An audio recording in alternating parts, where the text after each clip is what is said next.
Welcome to KRQE's New Mexico News Insiders, 2025 Regional Edward R. Murrow Award winner for Best Podcast. Here's Gabrielle Burkhart and Chris McKee. So Gabby, the cold season is here, and I do have a very important question for you. I know what the answer is myself for my own tomato plants. It's a hard no. But have you taken your plants inside? I feel like this question is to troll me because you know what a terrible gardener I am. Not or true. You should know by now. Listen, I know you have a vast backyard and opportunities abound to plant vegetation. Yeah, I'm the wrong person to ask. I'm really proud of this one plant that I got for a gift in February that's still alive. Way to go. So once you get that first plant, though, I feel like that is a big accomplishment. But yeah, we do have a little garden in the back, but no sort of plants that like we bring inside. Yeah. Fortunately. Well, I mean, regardless of if you garden, I do think that there is plenty to talk about. Not about gardening. This is not a gardening episode, but when it comes to weather, though, as we are really sort of at a transitional point here in the seasons, from the heat of the summer and monsoons of the summer to really that cold air sinking in and maybe the potential of snow here. Yeah, one thing I always think of like this time of year is like, you know, you have like kind of the warming heater on in your car on the way to work, and then on the way home it's like ready for the air conditioner again. Yes, exactly. It's the weird transition where you still need your AC, but you kind of turn on the heater every now and then. Exactly where I've been at. Fresh out of daylight saving time for 2025, we thought it would be a good time to talk about what we've seen this year, what's ahead for the winter outlook. By interrogating our own weather expert here at KRQE, we are welcoming back KRQE News 13's Chief Meteorologist Grant Tosterud back to the podcast. Thanks for being here, Grant. Always happy to be here, ready for this interrogation. Well, thank you. and just to run through our topics here today, we're going to talk about monsoon season and the summer, a bit of a winter weather outlook, hopefully a little insight on ski resorts in the mix too, and a newer initiative that you are part of here at KRQE News 13 called Beyond the Forecast, a digital show you're doing. All these topics sound okay? They sound great. I'm ready. Very good. Very good. Yeah, I'm glad to get this on record too, because for the viewers and listeners, just for your own knowledge, a lot of us often do interrogate Grant before the show and just ask him for our own personal forecast. So here's our opportunity to do that on record. Certainly Fiesta, if it was the last time I did that. That's true. Yeah. Or you guys go out of town, you ask me what the weather's going to be like. I'm happy to do it. You need to, I still stand by, you need a Tasty Tuesday forecast over the summer for all of our neighborhood is always asking me, what does Grant say? Are we going to be okay for Tasty Tuesday? I'll have to mark it down for next year. Yeah. So let's start with a look back over the past few months, because this has been a remarkable summer season for a few reasons. Let's start in southeast New Mexico and Ruidoso. It was an area that seemed like could not catch a break from the monsoon season this year, most notably in early July. On the 8th, a flash flood tore through the village, surging the Rio Ruidoso with a record 20-foot-high water level. 3 people were swept away, homes were flooded, destruction left millions of dollars in damage. From your take so far, Grant, has that been the storm of the year in New Mexico? Yeah. That's probably the storm that stands out to most people this year, because the video from that storm went worldwide. I remember I went on an international trip the day before that storm happened, and I was sitting at the airport in Germany, and they had BBC on, and they were showing that video that so many of us remember of that house getting swept down the Rio Ruidoso that day. Yeah. So this was something the whole world was talking about. So I definitely think that was probably the biggest event in New Mexico's weather this year. Yeah. Similarly, I saw that video come up on my feed that morning, and I saw the caption New Mexico, and I was like, "Whoa, this is here. This is crazy. It's just a crazy image to see a whole house floating down." Yeah, and when we're talking about the Rio Ruidoso, we did talk about this a little bit earlier in the year of the podcast that we did specifically about this. I mean, a 20-foot high water level for that river is very different. Right. It's a river that usually runs maybe 2, maybe 3 feet at most on a daily basis. So that's much higher than it normally runs. And the bank is up to only 4 or 5 feet. So you go even higher than that. And then it's rushing water too. Yeah. So it's moving really fast, and that can cause a lot of damage.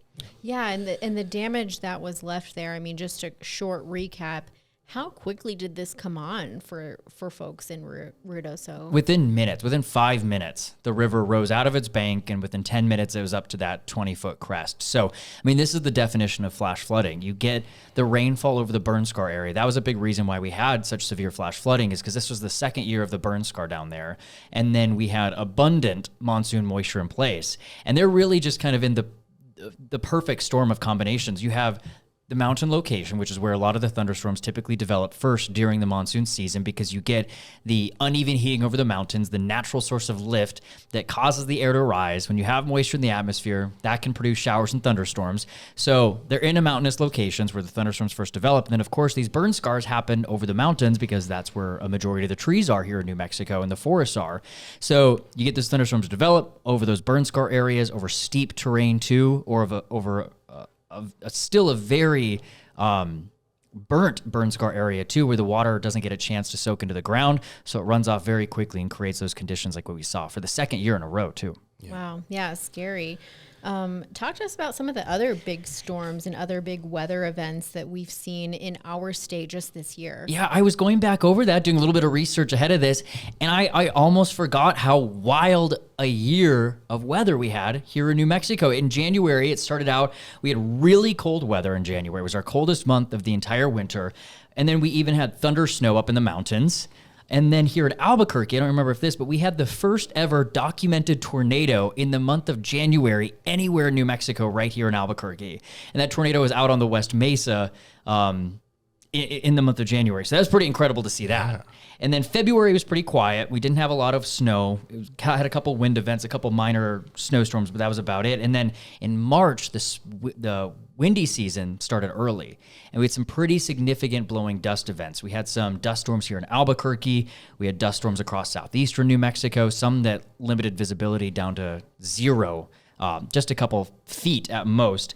And then we even set a record for the daily number of dust storm warnings issued in one day here in New Mexico during the month of March. Then we go into April, we had more wind events, more dust storms. There was still some heavy snow up in the mountains. And then we had severe weather season starting in April too in eastern New Mexico. And we had multiple tornadoes touch down near Roswell and out near Fort Sumner too in eastern New Mexico. May is usually the peak of our severe weather season. And that's when we saw a lot more severe weather in New Mexico, including more tornadoes at the end of the month. But if you remember too, we actually had a pretty significant snowstorm at the beginning of May up in the northern mountains, where some parts of the Sangre de Cristo Mountains picked up 3 feet of snow in early May. And a lot of the ski resorts had already closed. And I remember looking back and saying, if only they could have stayed open for another couple more weeks, they would have had all this snow from Mother Nature and could have extended their season a little bit later. Yeah. But that being said, May is kind of the end of the winter. We didn't get any more snow after that, and it ended up still being the driest winter on record here in New Mexico, and one of the worst snowpacks on record here in the state as well. Yeah, it really seemed like this winter was like the bookends of when you saw the storms really early and then really late. Yep, we had that one storm early in the season and then a really impressive storm at the end of the season. And then we had a couple weeks of quiet weather, and then the monsoon arrived in the middle of June, right on schedule. Mm-hmm. The season starts June 15th, but of course that's just according to the calendar. It doesn't actually start on June 15th. It's when the weather pattern changes. But we saw that happen right on schedule this year. Had some heavy rainfall up around the Four Corners and across New Mexico in the middle of June. A lot more severe weather in eastern New Mexico. And then June is when the flash flooding started down in Ruidoso. I mean, I felt like from the dust storms in the spring through summer, we never got a break in the weather. It was constant, go, go, go. Whether it was the dust, severe weather, winter weather in May, flash flooding, it was relentless, and it never really let up. July, we had thunderstorms every single day, more flash flooding like the event we were just talking about on July 8th down in Ruidoso, but we had flash flooding from Tijeras all the way up to the northern mountains where we had rock slides from some of these showers and thunderstorms. And then August got a little bit quieter. You're still getting thunderstorms just about every single day, but they were very hit or miss. And most areas stayed dry outside of the mountains. And then September, it just ramped right back up again. We got a couple surges of moisture into New Mexico. We got more heavy rain across the state, more flash flooding down in Ruidoso. And then October, remember, it quieted down for the beginning of Balloon Fiesta. But then towards the end of Balloon Fiesta, we got the couple remnants of a couple tropical systems, tropical storms, formerly hurricanes, that brought heavy rainfall across New Mexico. Again, kind of a mix of a fall-like weather pattern mixed with the late season monsoon that also brought all of the record flooding up in southern Colorado too. Yeah, and you see all those images of the tourists at Fiesta like getting flooded out. Yeah. I feel like, a lot of times we're worried in New Mexico about crazy wildfires during windy season and in the summer months. And this year the story was the monsoon, it seems like. Yeah. Yeah. And I was going to say, I mean, that feeling just, to me, it's somewhat strange because I feel like when you think about an impactful monsoon season, you picture just, flush rivers as well. But I think we'll get to that in a question coming up. But it certainly was not always the case when we think about what happened, at least in central New Mexico with the Rio Grande. I do want to ask you before we get to that, though, while we saw Ruidoso and the flooding that happened there, it seemed to be a pretty productive monsoon there. But was it a productive monsoon? Did it deliver for other parts of New Mexico? This is the nature of the monsoon. It's a story of haves and have-nots. Every monsoon season, there are parts of the state that get very little rain, and there are parts of the state that get a lot of rain. And that can sometimes be down to blocks. Your neighbor might have gotten 5 inches of rain this monsoon, and you might have gotten 1.5 inches. That's just the nature of the season. This year, if you were to average all of New Mexico, we ended at 101% of average. So 1% above normal. So perfectly nearly spot on monsoon season when you average all of New Mexico. But again, this is balanced between the extremes and on both ends. Yeah. We had heavy rainfall in eastern New Mexico and over the mountains where some places picked up over 400% above average rainfall, with some places picking up over 2 feet of rain.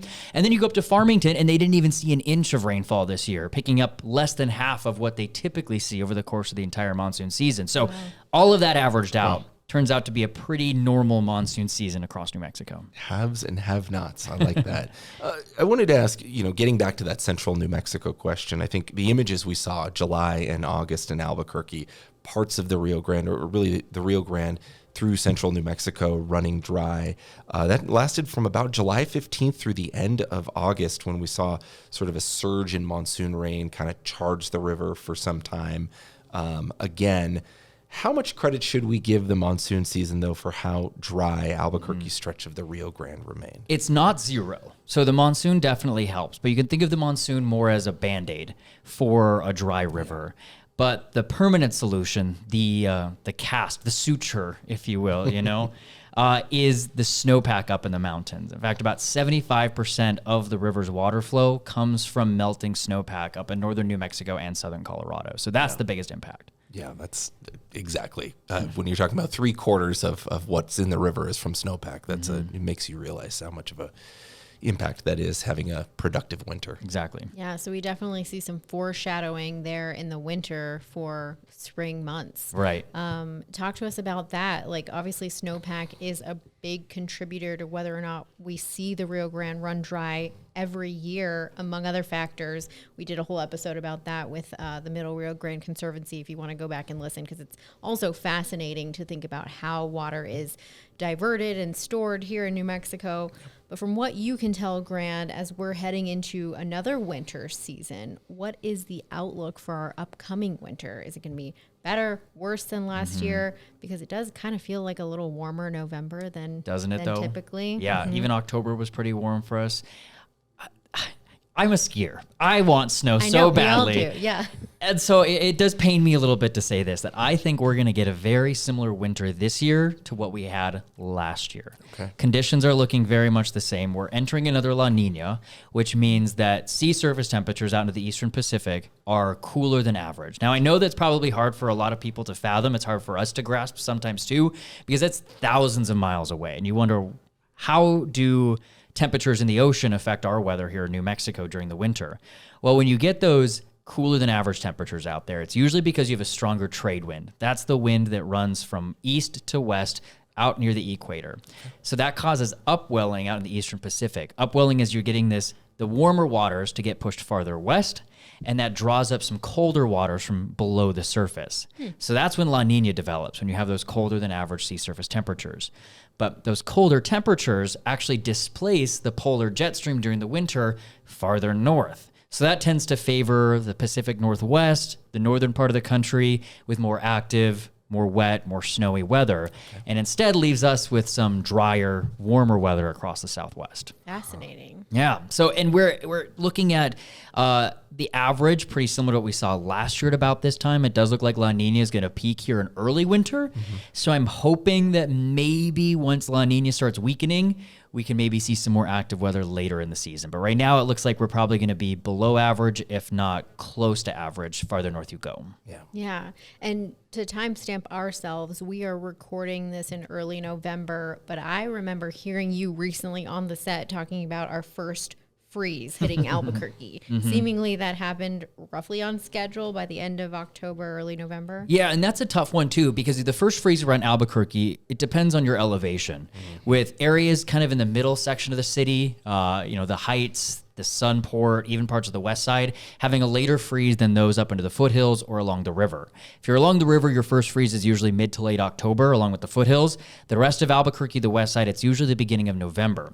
So there have been many areas around the metro that have seen their first freeze, but officially, we have not seen our first freeze yet here in Albuquerque, but we do typically see that the first week of November.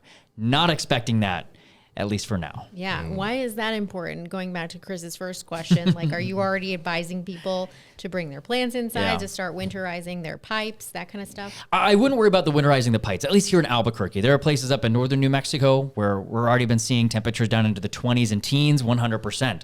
But here in Albuquerque, not so much. We haven't seen a hard freeze yet, meaning temperatures below 28 degrees. Most of us have stayed in the low 30s for the most part. We had some near freezing temperatures in the end of October. I personally covered up all of my plants outside, Gabby. So next time you need some gardening advice, I'll be here. Okay, good. I need to know who those people are in the newsroom of like, what plant is this? How do I keep it alive? Okay. Yeah, but you got your first one down. I So did. Yeah. Which kind of plant was that, by the way?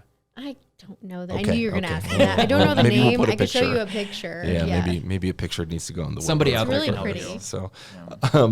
you. So, so I'm reminded back to when you're telling me that this winter might be very similar to what we saw last. That means basically by the end of the month, maybe we'll start to see some of that productivity, right, in the mountainous areas, because last year was remarkable in that many of the ski areas, right, were able to open basically for Thanksgiving, which is always, I think, the fingers crossed moment, right? The family's all in town. Yeah. You can take them all up in whatever, rent a passenger van or whatnot to go up there into the ski areas. But it's seemingly, at least in the 12 years that I've been here, it's always been that thing that the ski areas shoot for, but it doesn't always come true. Yeah. It seems more rare to come true. But that happened last year.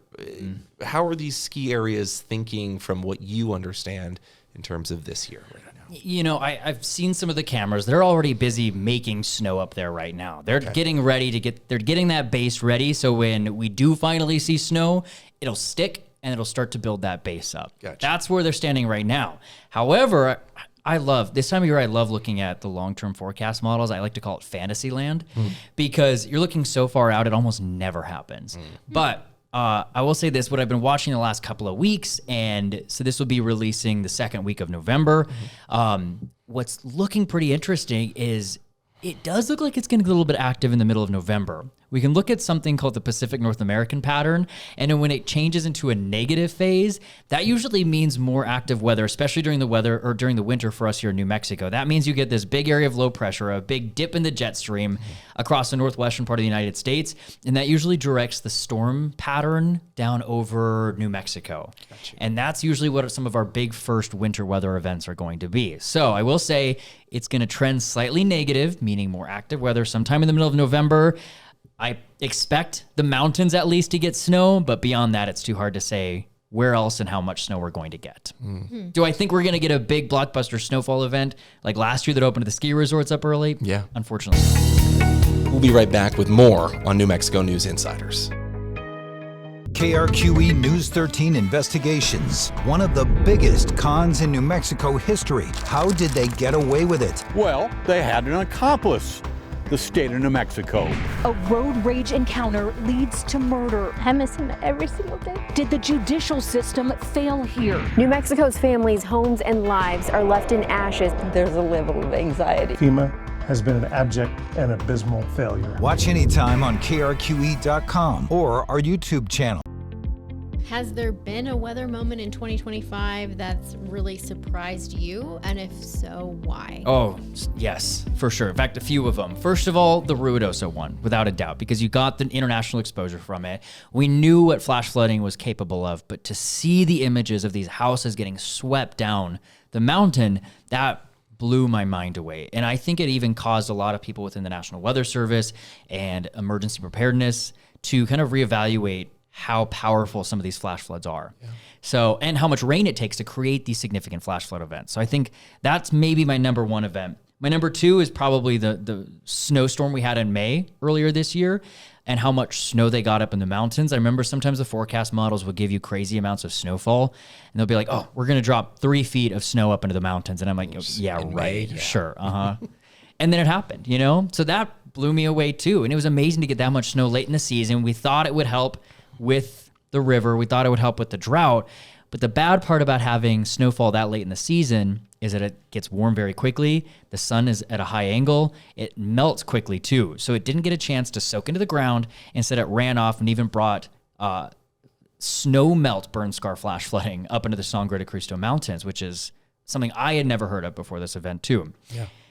My other one was the severe weather season and the windy season we had this year. We had so many tornadoes in eastern New Mexico, so many severe thunderstorm warnings. In fact, the National Weather Service, all of them here in New Mexico, set a record number of severe thunderstorm warnings in the state this year. And we set a record number of dust storm warnings this year. So the previous record was last year with 41 dust storm warnings issued in New Mexico. This year, they issued 213 dust storm warnings. My gosh. So it was, if you thought that you were hearing about dust storm warnings a lot this year, you were right, because we talked about it every single day. So I would say all of that were some of the most surprising weather events we covered this year. What warrants, like, what's the threshold for we need to send a warning about this? Is it visibility? Visibility is one of them, especially if you have ground observations. So a lot we'll look at the New Mexico DOT cameras, and especially those dust-prone areas to see what the visibility looks like. Usually if there's thunderstorms in the area, you can probably guess that it's producing some gusty outflow winds. It'll kick up dust, especially with how dry our winter and spring was. That was a big reason why it was so dusty across New Mexico. We didn't have a lot of moisture in the air or on the ground to hold down the soil or the sand or the dust or anything like that. So any kind of windy day we had, any thunderstorms, anything like that just picked up the dust so easily. Wow. I'll never forget driving through my first brownout. It is no joke. And it literally down in Roswell? Yeah, you can just see a wall of brown. You can't even see the road or the cars in front of you. It's really terrifying. It can be scary. Yeah, I know that we've done some reporting about some different things that NMDOT is looking at doing on some of the landscaping around in those areas, especially on I-10, just to try to mitigate that, because it is such a dangerous thing when these dust storms kick up and the visibility changes. I mentioned at the top of the show, Grant, you and the KRQE weather team are part of this new digital show here on KRQE News 13. We have not talked about this here on our podcast, but this is a chance for us to let people know you can have more of these, conversations with Grant. This is a show called Beyond the Forecast, where you and the weather team are sort of having these extended discussions about the weather, right? So tell us just what is the show and what are you guys doing there? Yeah, it's such a fun show. One thing I love about doing the weather is that it's something that brings everybody together. It's something you talk about at your dining room table. And so doing this show gives us an opportunity to connect with the viewers in a way that's different than just telling you guys the weather every single day. Because when we do the weather forecast, we only have 4 minutes to tell you all of New Mexico. But this show, 30 minutes long, we get a chance to dive into the science of New Mexico's weather and explain more about why it's happening the way it is. So we've done episodes so far recapping this year's monsoon season. We've done episodes about viewer videos that people have sent to us that will break down and talk about why this is happening or how unique this video is and why it was so popular. We've done episodes explaining why it's so windy in the spring or severe weather in New Mexico. And we've done some historical episodes too, like talking about the 25th anniversary of the Rio Grande fire up in Los Alamos. We have a new season coming out here soon. It's going to start airing in early December, where we're going to be doing episodes about Balloon Fiesta, recapping some historical weather events about Balloon Fiesta and talking about how important weather is in the event. One episode that's probably one of my new favorite episodes we've done so far is we go over the history of flooding in Albuquerque along the Rio Grande and how it's shaped the city as a whole. From back when the Spanish first settled here all the way up to modern day Albuquerque and how we've controlled the river. Some really fascinating narrative stories in there that we've included. And another one I'm excited about. As a meteorologist, obviously our main focus is the weather, but in a newsroom, we're kind of the station scientist. So we focus on a lot of science-related topics. And another episode we have coming out soon is about volcanoes in New Mexico. That's really interesting. Fascinating. And I want to just plug two of my favorite, what I find interesting topics that I've just chatted with you about, and I know you guys are covering / have covered, all this talk about the dust storms that we've been having. I just read a book about the Great Depression, and Grant and I were talking about this before this recording, just kind of nerding out on history and research, which I think both of us do just naturally. But it's fascinating. You guys are doing an episode about the Dust Bowl, right? And how New Mexico was impacted. Right. So New Mexico is kind of on the, not to give away the whole episode here, but New Mexico is on the fringe of the Dust Bowl. It's just a tease. Right. It's just a tease. And so, most of the impacts from the Dust Bowl were felt out in Kansas and Oklahoma, but parts of New Mexico were impacted. In fact, we even interviewed someone from the Clayton Historical Museum about how the Dust Bowl impacted New Mexico. So we'll have that interview and more details about that on that episode coming out. Fascinating. Another one quick topic that I also appreciate you covering is lightning strikes. One big news story we had this year was about those hunters who were killed by a lightning strike, which is crazy. And I know you cover just, what do you do if lightning's around you? Yeah. Weather doesn't really scare me too much anymore because I'm pretty good at predicting it and knowing what's going to happen and knowing the hazards associated with it. But lightning is the one weather phenomenon that still scares me because you never know exactly where it's going to strike.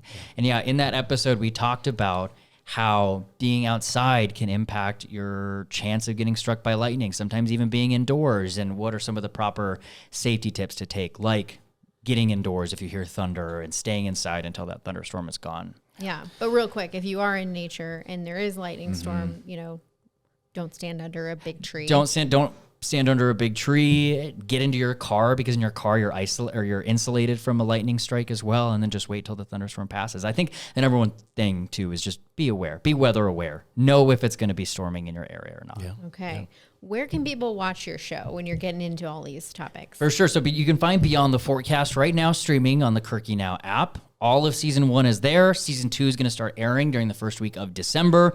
It's starting to air on TV too at 10:35 on Fox, New Mexico. Fox, right? New Mexico, exactly. Yeah. And then in a few months, you can start finding it on krqe.com and on YouTube as well. Yeah, all the places. We used to have a 10:30 newscast on Fox, New Mexico, and that has been fully replaced now by these digital shows, whether it's New Mexico News Insiders, New Mexico Crime Files, Beyond the Forecast. So really worth checking out.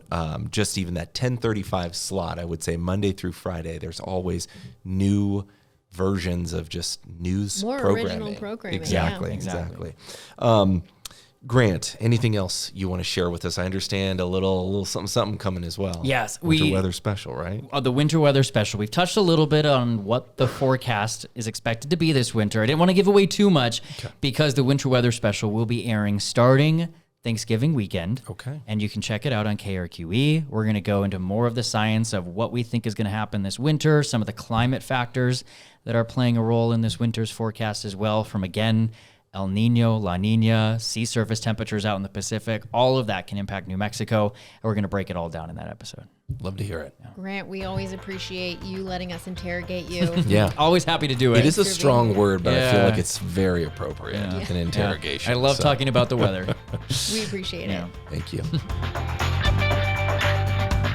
Special thanks to our Chief Meteorologist, Grant Tosterud, for joining us for a nice weather conversation. And we will certainly put a link to Beyond the Forecast where you can watch that as well in our show notes. Yeah, we always appreciate talking to Grant because it's clear he's passionate about the research and all the science that goes into forecasting for you all. So if you have any other ideas or people you'd like to hear from on our show, always feel free and reach out. I'm Gabrielle.Burkhart@krqe.com via email and GBurkNM on social media. I'm at Chris McKee TV, also chris.mckee@krqe.com. Thanks for watching and listening.